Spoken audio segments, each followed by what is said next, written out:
my name is Roberts Lunt with Realty One Group Skyline, and today I'm going to bring you another educational video on the sales contract. Now, this is going to go over, I'm going to use one of the builder's contracts. I don't disclose who it is, but all of them are pretty similar. They've got some different clauses and different phrases in them, but they have a lot of the same general material in there. And I know sometimes it can be a little bit pressuring when they're like, you got to get this lot off the market, you got to, secure this interest rate, there's other people looking at this, blah, blah, blah, blah, blah. And it makes you feel a little pressured, like, oh, we're going to end this incentive, tomorrow morning or whatever it is, right? It can be you can feel a little bit of pressure, and like you kind of just speed through the contract. You don't necessarily read everything.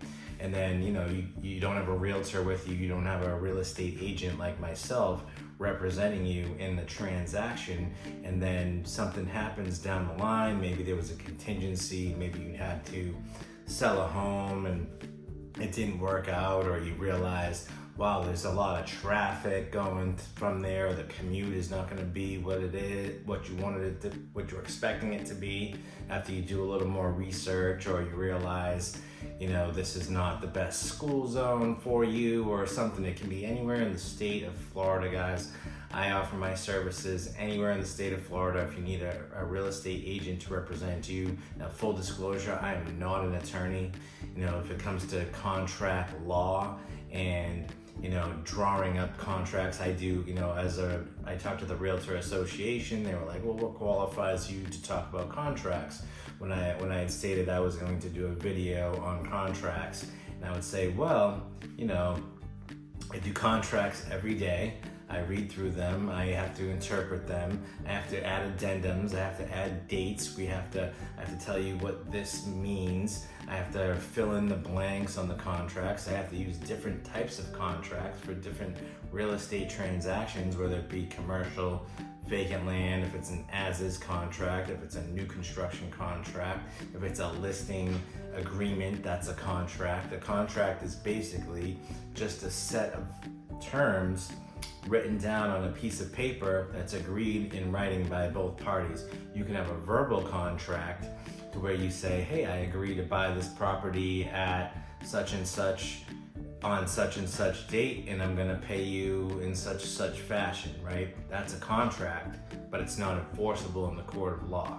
So that's one thing that you also need to be aware of when the salespeople at the builders are saying, yeah, we'll get that, blah, blah, blah, blah, we'll take care of that, or we'll make sure we'll have the lender, we'll work on the payment and the interest rate and get you down to where you need to be, right?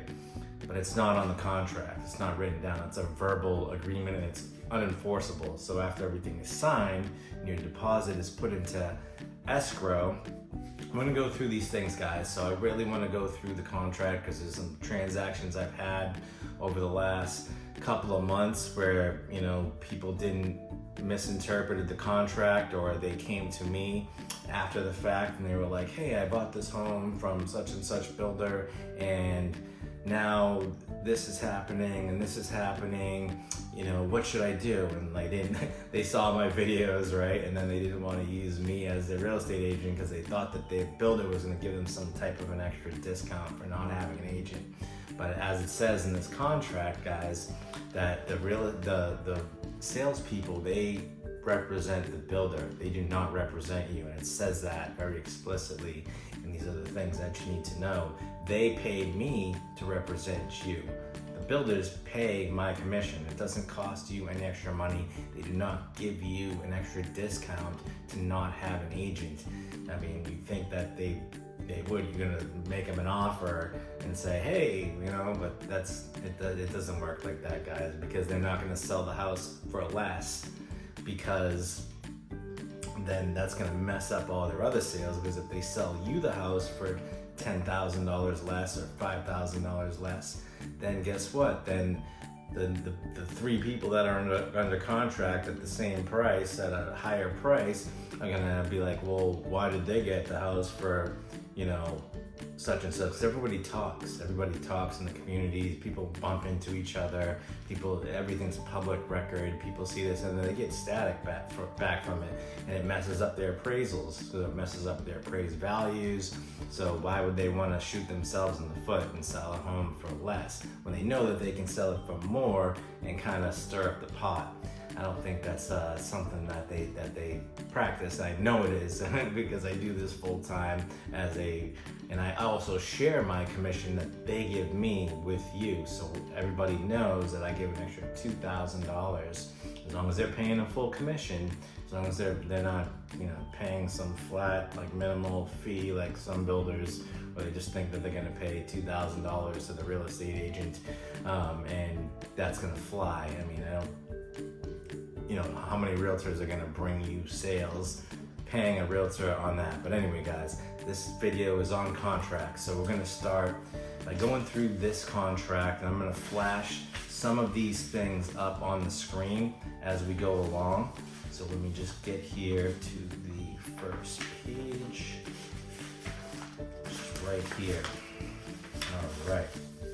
So typically on the first page, you're gonna have your price and terms. So you're gonna have your options. You're gonna make sure all your options are on there. Anything that you picked out structurally or cosmetically, you wanna make sure that that's labeled properly on the first couple of pages of the contract. And that's gonna be fixed into the price, and those are the things that you agreed to.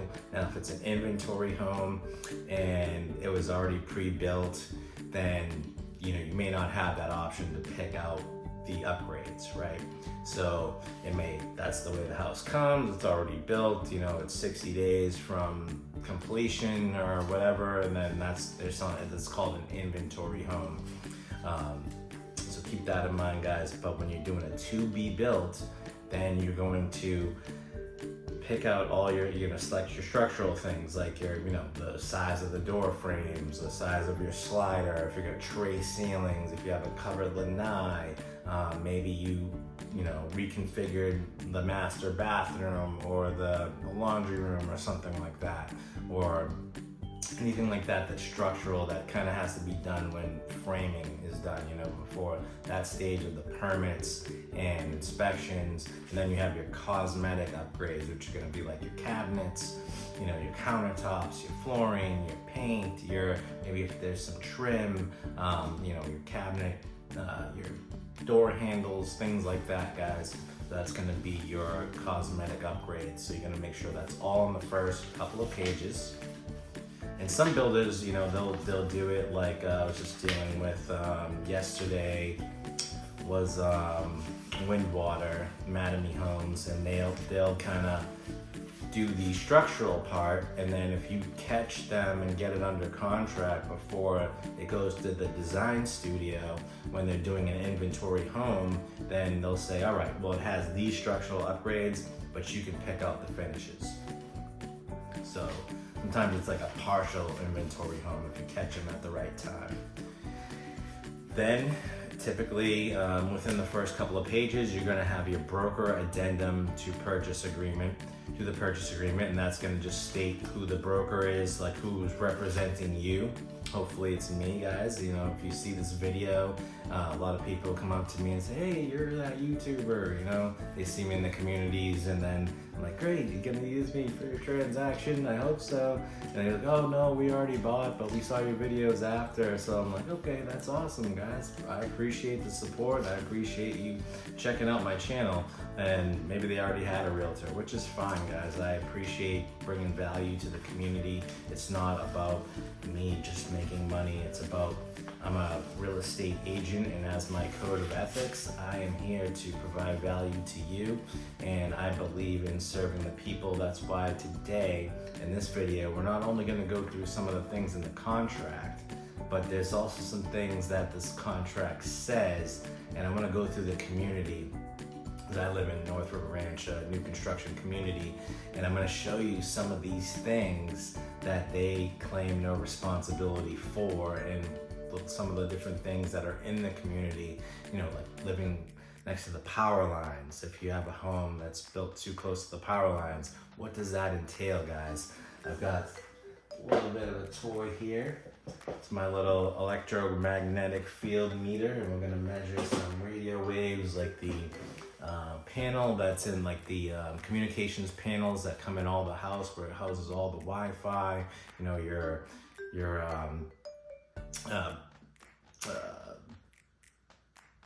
breaker panel, my loss for words, and some of the little boxes, because in these communities, these new construction communities in Florida, we don't have power lines per se, like inside the communities, like above the street, right, on poles. We don't have that. They're all underground. So all your power lines are underground. The only power lines you'll see are the major power lines running through the town or the city or the county that is going to, you know, then feed those underground power systems and grids for the, you know, for the little boxes, the transformer boxes that you're gonna see. So I'm gonna show you that you should definitely never sit on those. And I'm gonna show you why.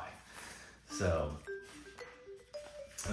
and I hope you know, I mean, I'm not sure if you're educated on electromagnetic fields or radio fields and things like that, and, you know, pesticides in your lawns, you know, water filtration systems, different things like that. I do have some water test kits. I'm not sure I'm gonna do that today, but it's always good to have a water filtration system. So back to the contract, guys. There's gonna be a lot of addendums that go along with the contract, is also with the price and terms. So natural materials acknowledgement, you know, it's basically gonna say there's unavoidable imperfections that occur in the use of natural materials such as wood, copper, marble, granite, and brick. These imperfections include, but are not limited to, variations in color, grain, texture, veins, and finish. In addition, color, texture, and other qualities of natural materials can change over time.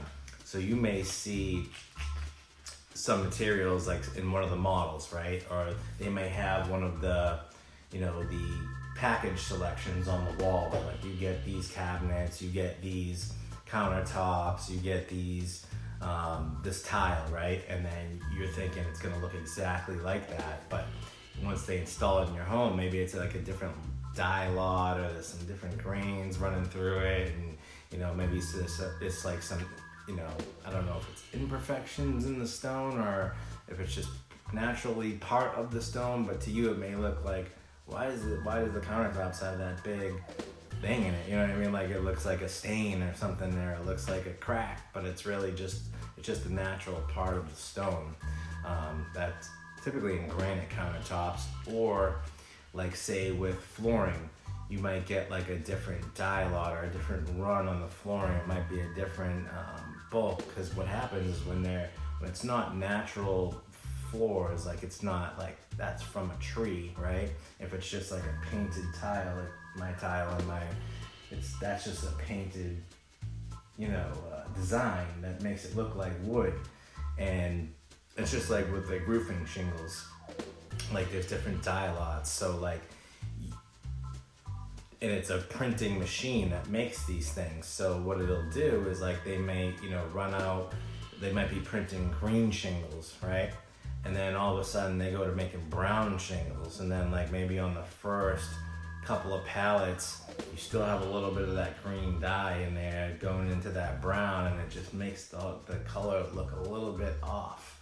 Or same with the tile. Like I've had situations where, you know, where you go to one Home Depot and you get one batch of tile, and then you try to match it up, you know, at another Home Depot, because that Home Depot ran out. Now it says the same thing on the SKU, but you get it back to your house and you needed a couple extra pieces, and you're like, this doesn't look exactly the same. So that's what they're talking about here, guys. Natural materials acknowledgement. Florida purchase agreement. So first thing, guys, we're gonna go through a few of these clauses. I'm not gonna go through everything word for word, but some of the major things that I wanted to point out, and that's kind of, you know, in your first paragraph here, it does say, you know, the home may not be exactly like any of the model homes you may have seen. You know, and this is after it states, you know, it's gonna state your name, you know, the date, the, you know, the legal description of the property, make sure that lines up. Because there's been situations, guys, where they've put in, like, say, the wrong, lot number or something like that, and then it gets recorded like that, and then you go to, like, pull a permit to, like, do a fence, and then they're like, well, this is recorded wrong, and now you have to go get that all fixed before you can go get your permit because something got recorded wrong. So you want to make sure that that's right, which typically it is 99.9% of the time it is. But there's always that 0.001% of the time when, human error comes into play. So, and then after that, like I said, it's gonna say, the home may not be exactly like the model homes that you may have seen. The home, the community, and the respective features and amenities of each may be different than what you have seen on our advertisements and marketing information. You agree that we are responsible for the home and the features and amenities only as set forth in this agreement.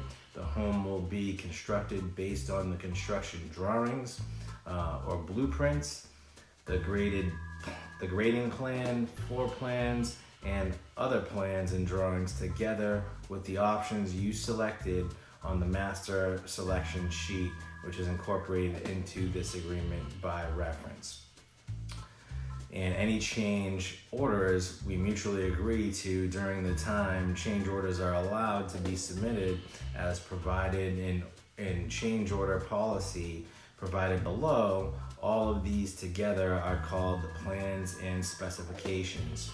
If you review blueprints or floor plans in the course of purchasing the home or making selections, you might not review all the plans and specifications applicable to the construction of your home. Your acknowledgement that there are many ways to measure square footage, so the final square footage of the home may be different than which is initially shown you due to the method of measurement. So what does that mean, guys? That means, sometimes they might measure the home based off of the roof, right? They might do an aerial satellite imaging and say, okay, and it, like some AI computer, I've seen that where roofers do that, and it tells them the square footage of the roof, right? Or I've seen appraisers where they just measure the outer walls, but then sometimes they might measure it where you just go room to room, and then sometimes, guys, you're gonna see that, and if you go from home to home in each community, you'll notice it's the same floor plan, and one might be 1,810 square feet, and the other one's 1,812 square feet, because it's just a slight variation in manufacturing the home, just from just from building the home. You might have an extra couple inches there, an extra couple inches here. And if you get a home inspection, guys, and this is something that I've seen happen in certain instances and I highly recommend you getting a home inspection, and we're gonna go through that more as we go through the contract, but sometimes a wall will be crooked, it won't be square, right? So it might fan out a little bit like that, and you can even see it in the line of the tile or something like that. So when you go to measure that interior square footage under air, you might lose 2 inches right there on a particular wall. The purchaser of a 1 or 2 family residence dwelling unit has, and this is something that's very important, guys, but sometimes there's going to be some builders, they charge a penalty to do this, and sometimes it can make the transaction very difficult with the builders, because then you have to go to a third party with the escrow. But just so you know, guys, your deposit, your initial escrow deposit can be put into your own escrow account of your choice. You have that choice, and a builder should not be allowed to refuse you that right if you want to have it placed in an account with your own attorney. That's completely up to you guys, but the builder may have their own policies where if you do that, it costs X amount of dollars, it's $2,500 fee or something like that. Some builders do that. So it says the purchaser of a 1 or 2 family dwelling unit has the right to have all deposited funds up to 10% of the purchase price deposited into an escrow account. this right may be waived in writing by the purchaser. Purchaser hereby waives the right to have up to 10% of the purchase price deposited in an escrow account, acknowledges that the seller will use such funds in construction of the dwelling. So it gets put into the builder's operating account and they begin to use the funds. So, that could just give you a little less control of the funds. Say if something goes wrong and you need to cancel the contract, or they screw up the house and you need to get out of it, and then there's things in the contract that kind of say that they're allowed to, kind of have, it gives them a certain amount of leniency or tolerance as far as like construction flaws and things like that, as long as it's up to code. So these are things that are in the contract, and these contracts can be somewhat highly in the builder's favor. So it protects them every step of the way, because they're building the house and they want to make sure that they're getting paid when it's done to the best of their ability that these contracts state. That's why it's good to be very clear on this stuff, guys, and have someone like me to just kind of be like, okay, well, just be aware that this says this says this, and this is what that means. That's why I believe I'm qualified, but it's also good to have an attorney review it as well if you need to. But it's always good to have a real estate agent who does these all the time and says, in my experience, something like this has happened when someone did this or this happened. And like I said, I also give you an extra incentive of $2,000 on basically mostly every single builder, as long as they said they're paying a full commission. And if they're giving me a bonus, I share that. I give you a bonus too. So I also share a percentage of my bonus with you. I believe it's only fair, guys, especially if you're using my services and you're seeing my videos and you're respecting me and you're nice enough to hire me to work with you on this project, which I truly appreciate. I believe in compensating you back. So whether you want that in cash at the end of the transaction, or you want it in, say, upgrades, or you want it screened in Lanai or something like that, or you want me to refer somebody to you to do something, that works too. No contingencies. Unless otherwise provided by the addendum attached here too, this agreement has no way is contingent upon the sale, rental, settlement, or other disposition of any other property you own. So you may need a contingency where it's like, I'm gonna turn my house into a rental, or you have to sell your home, or something like that. That's a contingency. Or there's a financing contingency because you need to get financing and you haven't gone through underwriting. So there's a financing contingency in here that protects you for a certain time period, which will protect your deposit if you do not get approved. Sometimes there is like a $250 fee on just like an administrative fee if things don't work out with the financing, and they have to release the property back on the market and give you your deposit back. Limited warranty. You have received a copy of the seller's limited warranty prior to the execution of this agreement, and you agreed to accept this warranty as a sole warranty being given to the purchaser. The limited warranty is also available at www.thisbuilderswebsite/warranty and is incorporated herein by references. So this limited warranty is in lieu of all other warranties expressed or implied, including the implied warranties of freedom from structural defects, workmanship, and habitability contained in applicable portions of the Florida statutes.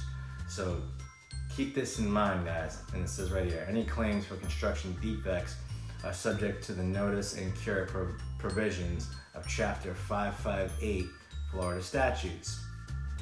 So a contract can say whatever it wants, guys, and it cannot override Florida statutes. So there's Florida laws, there's construction laws, there's civil rights, things like that. There's the Florida statutes, there's the building codes. Now they can try to say whatever they want in this contract, And you might say, okay, yeah, I'm signing this, but there are, and that's why it's good to have an attorney, guys, because there's always statutes and cures and provisions in statutes that will override some of these things. So you may think you're kind of screwed, but the state of Florida is protecting you. And that's why an attorney is good to know these laws. That's usually when you get into a situation, then you need to consult an attorney, right? But I know attorneys that for $300 or $500, they'll kind of oversee the transaction and just review everything for you. You agree that no such communication, whether as part of inspections, repair or correction items, warranty visits, customer surveys, or otherwise shall be deemed notice of a construction defect under Florida statutes. Any such notice must be directed to us and must clearly state that such notice is being provided as notice of a construction defect under applicable Florida statutes. That's why a home inspector is good, guys, because having a home inspector there who knows A, building codes, B, Florida statutes to a certain extent can point some things out, things that I do, because I'm not a home inspector. I inspect a lot of homes, I know a lot of building codes, I have a lot of experience. I used to work under a general contractor and flip a lot of homes and rehab a lot of homes. So I do know quite a bit. I used to work on properties myself, from drywall to electrical and all those things with licensed professionals. And I've learned a lot because I've had to, because I was the buyer and the seller and the contractor. So basically, so it just comes with experience. Payment may be available from the construction recovery fund if the purchaser loses money on a project performed under contract, where the loss results from specified violations of Florida law by the state licensed contractor. For information about the recovery fund and filing a claim, contact the Florida Construction Licensing Board at the following telephone number. If you need to know that, guys, you can get it from me. Just reach out, 941-879-4730. I can relay this information to you if you don't already have it. And we're going to go into preconditions of construction. We are not required to start construction of the home until we receive all the following: all cash payments as required. So this is not fully executed, guys, until the money is received by the builder. A written loan approval, B, your selection of all options and all necessary governmental approvals and permits. So you can't be like, hey, why haven't they started the home? You should have started the home by now. If they don't have these things, then they can't start. It's not required by them to start the home. And don't get me wrong, guys. I'm not against builders. I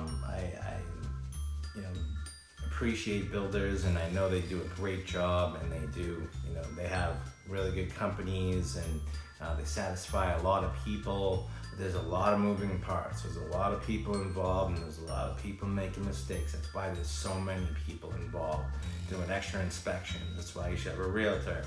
You should have second and third eyes on things. That's why you should have, potentially an attorney in your corner or somewhere, because that's why they have everyone that they have. They have salespeople, they have their title people, they have their project managers, they have their subcontractors, they have the district managers overseeing the project managers. You know what I mean? Like, everybody has someone to report to and fact check and double check everything to the best of their ability. But there's a lot of things that get swept and pushed to the side and kind of not so practiced as they should be, just as a human characteristic, right? So, completion of construction, settlement and delivery. Settlement of the property is estimated to be completed on or about such and such date. So it does not mean that the property, because it will say, however, there are many variables which must be taken in consideration when scheduling the settlement, many of which we have no control over, such as your loan approval, issuance of permits, whether there's a delay on that. There could be weather delays, guys. It could be like a storm that comes through and it messes up the job site, or there could be like a pandemic where there's supply chain issues. All these things happen, guys. So it does say on or about that date. So keep that in mind and fluff yourself, or have a real estate agent who can know how to navigate timelines if you have like a home to sell, or if you have to end your lease. It's always good to maybe end your lease like 30 days later, not the day before this date says on the contract, just to give yourself a little wiggle room, unless you have a rental or a place to stay. If something were to be delayed, you have the right to schedule a private home inspection. Okay, so let's go through this, guys. This is very important. Of the property by an independent certified home inspector at your expense. So, however, the results of the inspection must be received by no later than 3 business days prior to the scheduled closing, which is, they say, settlement date. That means the closing date. The inspection must be performed by a certified home inspector who is certified by the Department of Business and Professional Regulation for the state of Florida. Any home inspector must have insurance coverage acceptable to us. Prior to entering the property, you unconditionally identify and hold us harmless from any injury to person or property occurring as a result of the inspection. If you elect to hire an independent private home inspector, we will reasonably cooperate in scheduling an inspection. However, the inspection must be scheduled with no less than 48 hours advance notice to us, and the inspector must take place during the normal construction work hours.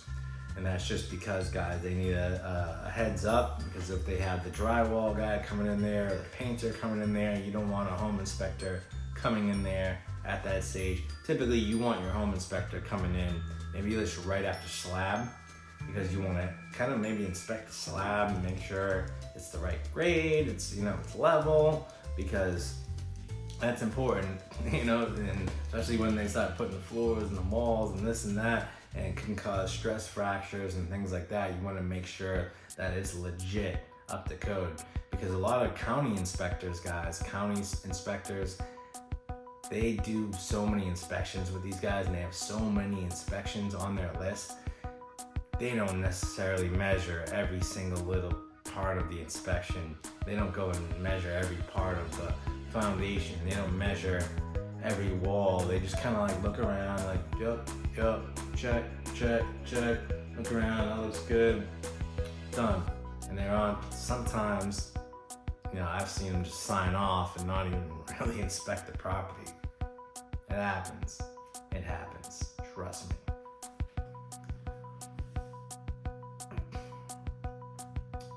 If you elect to hire an independent home inspector, the 48 hours, okay, the inspection must be coordinated with us and may not interfere with the construction or delay the construction schedule. Any deficiencies identified by the inspection shall be promptly submitted to us in writing, along with a certified report of the home inspector.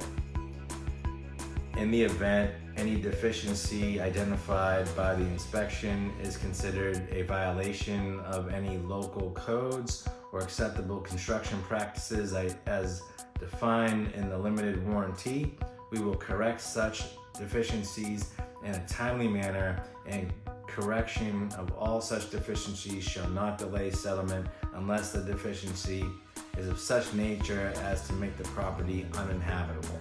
So default. Do this a little bit quicker. If you fail to make full and timely settlement, or if you otherwise breach any provision under this agreement, the damages that we will or may suffer as a result of your breach or default are uncertain and not reasonably calculable with certainty. So accordingly,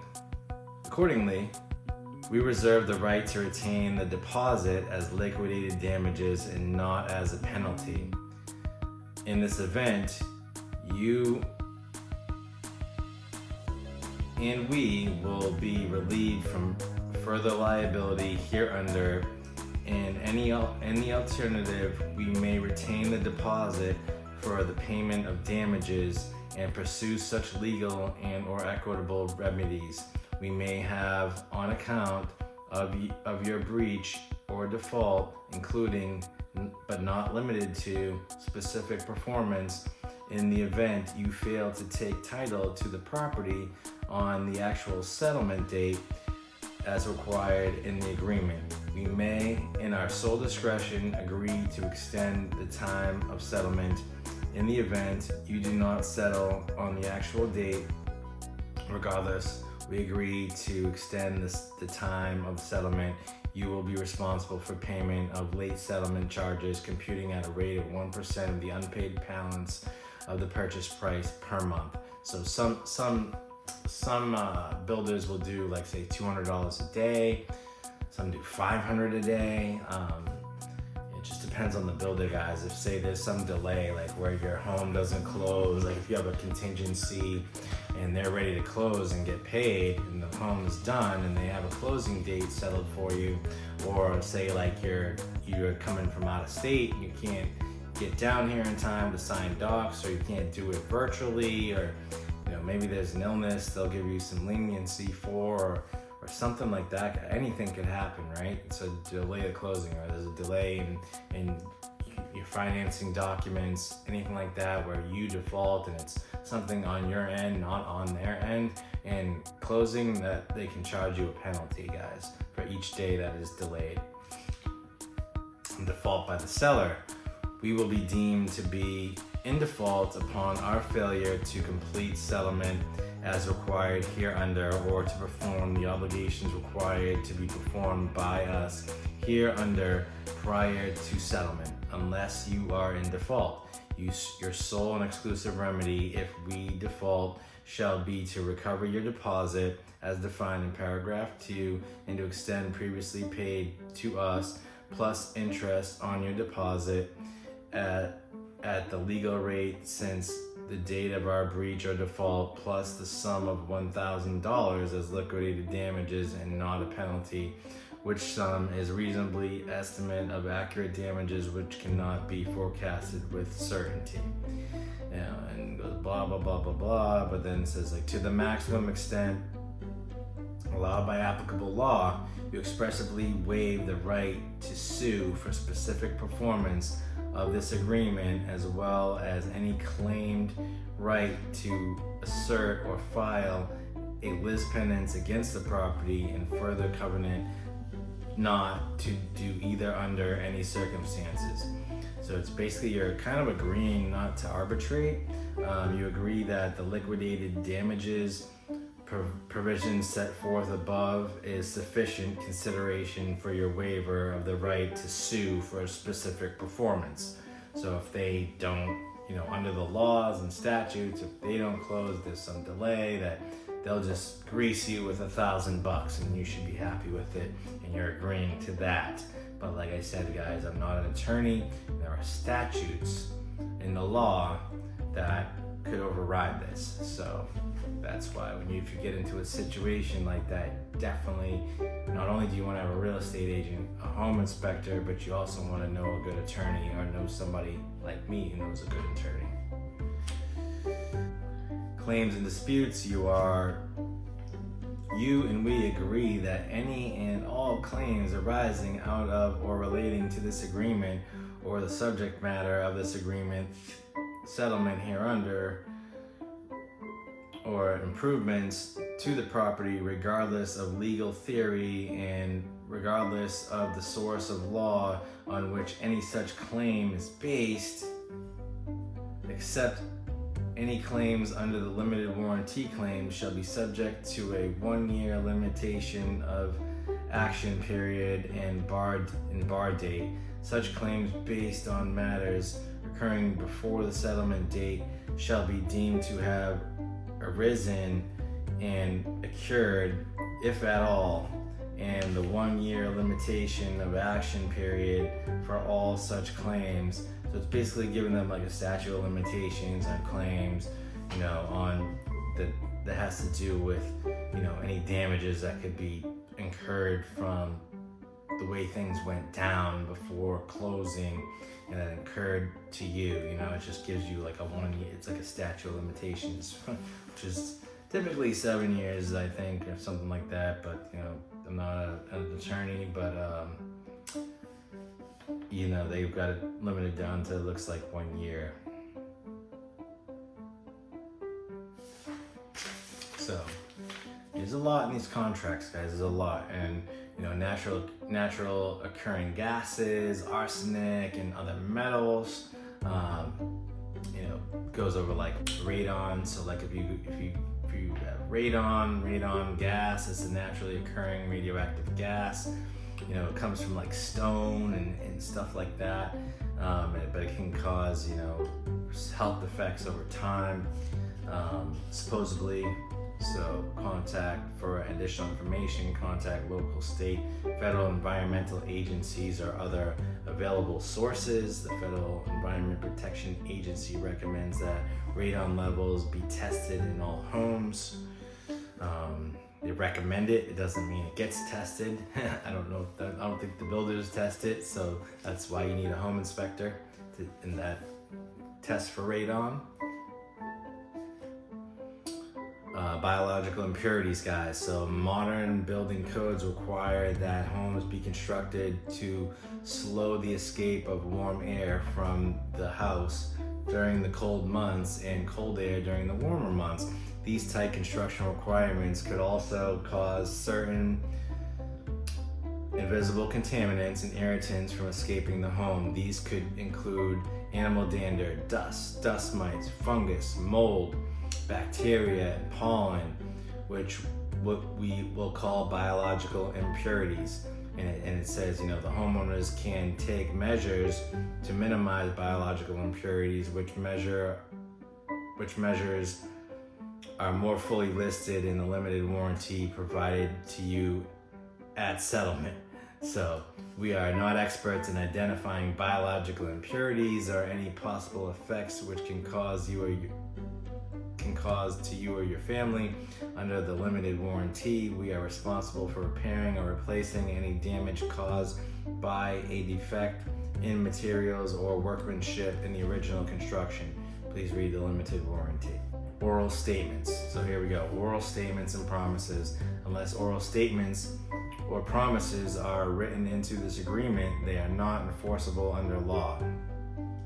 So I had a situation where the salesperson was like, my client was trying to get their payment to say $2,600 a month, and the sheet stated $2,900 a month. But he was like, well, the lender over the first 5 days is going to work on this, and they'll get your payment down. There's different things that they can do.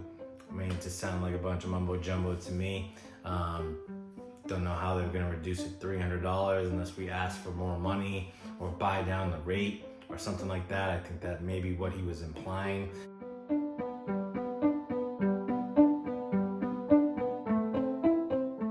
There's a spot right here, but it says none, right? So if there's an oral statement, we want to write that in there, and we want that approved by the builder, and we want to sign off on it.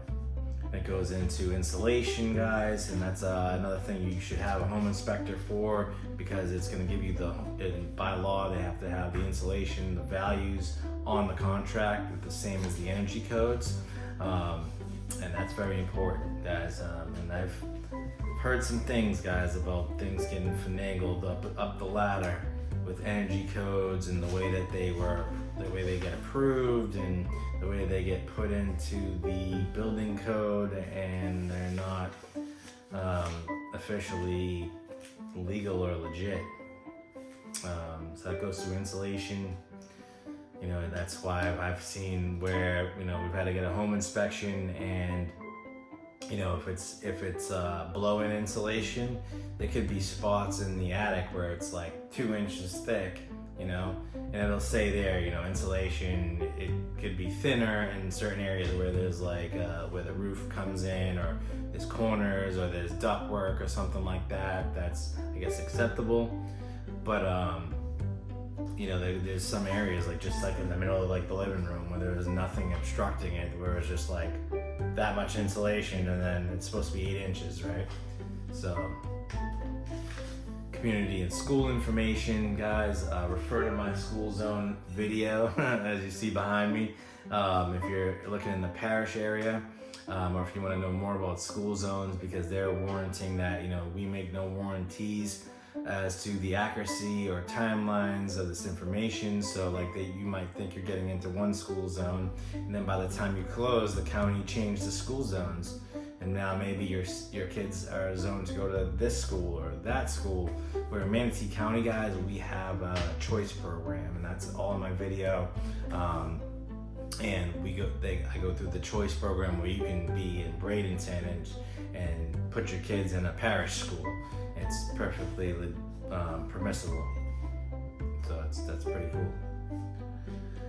But yeah, guys, I cover the whole state of Florida, guys. If you need me, I go, you know, driving distance. I can go to Spring Hill, I can go to Orlando, I can go to Fort Myers. I don't really like to go much further out than that. You know, Arcadia, Mayaca, that's all fine with me.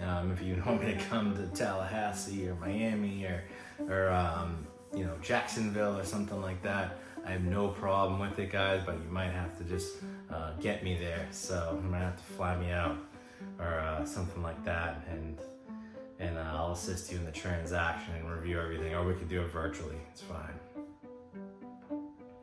Some builders do have a law, you know, like, and just so you got know, guys, if you're seeing my videos, and this happens all the time, and you're going into these builders, you know, and you want to use me, but you just drop in, you're out on Saturday or Sunday, and you're just surfing around the communities, and you don't want to have to commit to appointments.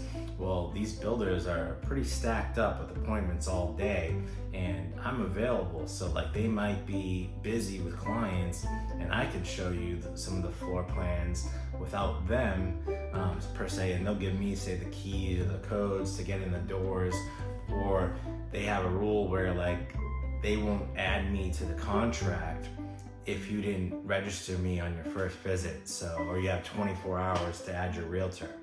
So guys, I really appreciate that. If you see my videos, you know, please use me, guys, because me and my family really appreciate the income, and I really enjoy helping people and representing people, and I enjoy working at the builders. I like all the salespeople. I have good relationships with them. I know who the better salespeople are than the others, who, you know, persuade with the offers a little bit more if we need to make an offer on a property with one of the builders, guys. There's a lot of things to new construction. You think it's pretty cut and dry, it's pretty simple. You just walk in, pick out a lot, done. It's not that simple, guys. And I've built 4 houses myself. For me and my family, I've gone through almost 100 transactions with clients on new construction. I've gone through several headaches and things that have gone wrong. I'm very experienced in this, guys. I've backed out of contracts on new construction homes with certain builders. I've had to sign an NDA and do settlements on. So yeah, I've been through it, guys. And in my case, I would be a single agent, guys. I would be representing you as a single agent. I would have fiduciary duties to you, dealing in full honesty and fairness, and, you know, kind of going to bat for you like you're my family, guys. So pretending you're like my family member. That's how I treat the transaction. You know, to be honest with you guys, I love everyone, and I have no, you know, I don't like everyone, but I love everyone, you know, down in, you know, the bottom of my heart. You know, I love people, and I want to see people grow and change and be the best versions of themselves, and for everyone to, you know, spread love around the world, guys. I love that. So that's the best energy to have. This is a legally binding agreement. You know, we don't have to tell you that, but when you sign off, it's legally binding, and if they choose to enforce it, it doesn't mean, and in contracts, guys, doesn't mean like just because you sign something that they're going to do this to you if you default or you do this. You know, you can talk with the builders and they can change your mind and do this and do this and do that, or there's persuasive methods where we can get things resolved. And you know, I've got done some things where I've had, you know, I had to influence the transaction to get people out of stuff and get their money back, or it's just who you know, right? So, but sometimes, you know, it's not all, it's legally binding if they choose to enforce it, right? Not everyone has to enforce the agreement. Kind of like the HOA. The HOA will tell you, you know, remove that plant, or, you know, take those stones out of your mulch beds or something like that, or take your basketball hoop down and blah, blah, blah. But it doesn't mean they actually enforce it or do anything about it. I think just protocols, and then they have to send those notices out. Happens a lot. Some HOAs are a bit more stricter than others though, so keep that in mind. Florida addendums, so you're gonna have plenty of addendums with your contract typically. It's gonna be your homeowners association addendums. If there's a CDD, there could be a CDD addendum, wetlands addendums, well water, septic addendum if you ever have that situation, depending on where your home is being built. You know, Manatee County, it's all public city water, you know, city water, city sewer. So, and we don't have any septic or anything like that. Common driveway addendum, just like if you had a lot built behind someone else's lot, or like a you're buying a villa or something like that, or a townhouse. Cash addendum, closing addendum, recovery fund addendum, which they have attached to this, decorative stucco, finishes to exterior walls, and it talks about hairline cracks and how there's tolerance on that, and how 1/8 of an inch is acceptable, but anything more than that, where you can typically fit a quarter in, that could be a structural defect, and that should be remedied by the builder, and they would be obligated to fix that and do it right. Affiliated business agreements may come with your contract, where they have the lender, they have the title company, and it just says that you acknowledge that, you know, they're using their title company who's in-house, and, you know, typically these are the fees, blah, blah, blah, blah, blah. You know, builders might have a builder fee too, so keep that in mind, guys. Some builders have a hefty builder fee of, say, $4,000. If you want to know more about HOAs and CDDs, guys, refer to my HOA and CDD video. I break that down for you in that video. So I'll keep this on my educational playlist. And then one thing I wanted to get to, guys, is the final thing on as far as going through the contracts, is the energy rating. And I wanted to, you know, kind of blow the whistle on this a little bit, is that they're supposed to be, and I have a client who's going through this with one of the builders right now, and where it's something, he did some, you know, research, and he hired, you know, consulted some energy professionals, and they talked about how, you know, energy codes were essentially, I don't know, misrepresented in the building code, and they kind of made it up the ladder, and now, like, this is, you know, what it's supposed to be, but this is what they have. They say it's supposed to be rated at this, at the HERS index, right? You're supposed to follow that, and your home's supposed to sit within the HERS index.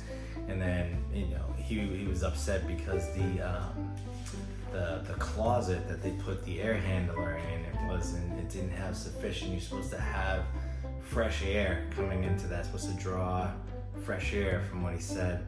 And that also the baseboard in the closets, it should be sealed. Like if you have an air handler in a closet, it's just sucking air, say, from a return in the top of the closet, or it's coming from a grate, say, on the side, right? And then there's baseboard in there, and then you got construction debris could be in there, guys, where, you know, they were painting and blowing drywall and they're blowing texture in there, and then there's crap all over the floor, and now they're running the air and that's sucking up through your system. Even though there's a filter there, the filter doesn't catch everything. Doesn't catch it, you know, some of the carcinogens that are in some of these building products.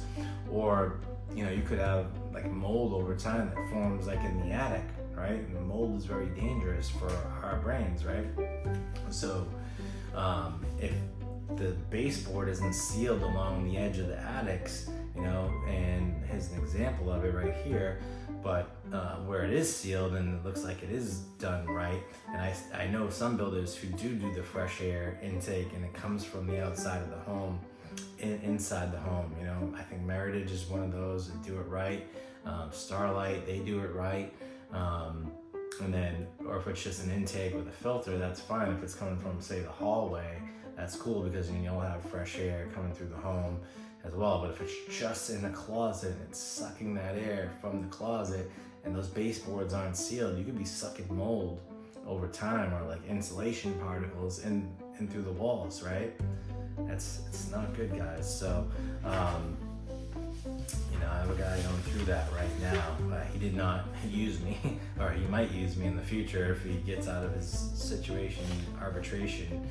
But the builder's trying to get him to sign an NDA to refund his money and things like that, because he did the research and found out the foul things that were going on, guys. So, you know, sometimes it's like the Wild West, right? And it's not all, you know, that's life, and that's the world where, you know, and that's why you gotta have enough professionals involved to catch these little things, and you have to know what you're doing and have people that know what they're doing, especially if we're coming from other states or other countries, guys. So right now, guys, we're gonna get into it, and I got this EMF meter. I already filmed this segment of the video, so I had to redo this part of the video because I had done it with because I don't really like wearing my earbuds anymore because of the electromagnetic fields that they give off, and I, you know, don't want to really, I guess I'm a little sensitive to electromagnetic fields, and I don't want to get brain tumors from the earbuds, so, but I did use them for this video just to get the sound right. But I do have this electromagnetic field meter. It does radio waves and electromagnetic fields and electro fields, so it's pretty cool, guys. But yeah, my last time I recorded this, I was using the wired ones, and there was so much feedback coming in, it just bothered me. So here I am recording this all over again, guys. I'm gonna get this out to you, and we're gonna go into the community. I'm gonna show you some things, which I already pre-recorded this section, so you're gonna notice me in a different outfit, but we're gonna go out and I'm gonna show you what the readings are of the power lines, the boxes, the breaker panel, some of the transformer boxes out in the community. I think I'm even gonna show you like what it reads on like cell phone chargers, guys. You're gonna be surprised and be like, I'm gonna show you the appliances, I'm gonna show you the communications panel, which comes in all of our homes. So hope you're enjoying this video, guys, and let's get to it. And I hope to hear from you soon. 941-879-4730. Check out all my other videos, guys. Hit the likes, hit the subscribes. You know, make sure you're subscribed to all my content. I got videos coming out every couple of days. A lot of YouTube shorts. Go on robertlunt.com for new construction inventory all over the state of Florida. If you want real-time inventory, guys, I've got a lot of resources on my channel, like a mortgage calculator if you want to know a payment estimate. If you want to talk to me to know if you should qualify for a home, I'm going to do a video on that. Specifically on what you should kind of look for in estimating your income or your debt to income ratio to know if you can qualify for a new construction home. Before getting too excited about it, then you realize your income and your debt to income ratio is showing that you can't afford the home that you thought you could buy, guys. And that can be devastating for some people because you're not thinking about how much of an impact interest rates have on your payment, guys. And like when rates go from 3 to 7.5%, you know, that takes you out of the game a little bit, guys. And I'm sure you know what's going on in the country if you've been paying attention. So hopefully we're gonna have an interest rate break this week, guys. So anyway, let's get to it.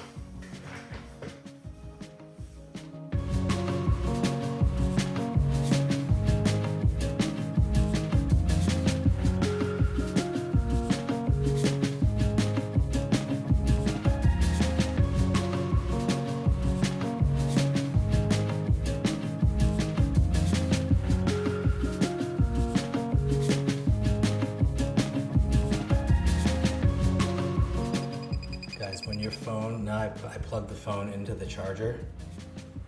Watch this.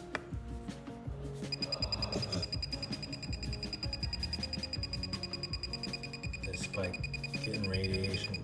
So that's when it's plugged in. Now watch this. This is the communications panel, which is going to be in most of your homes. This is what they do now, where they put the Wi-Fi router, everything. Look at the readings on this.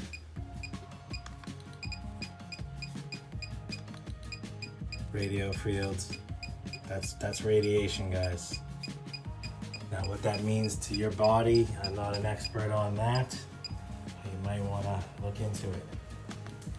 I would not sleep with your phone charging next to your head. Let's check out the mesh network. Like an arrow. Put that up here. That's the Wi-Fi. That's your Wi-Fi in your house. A lot of radiation comes from this area in my house.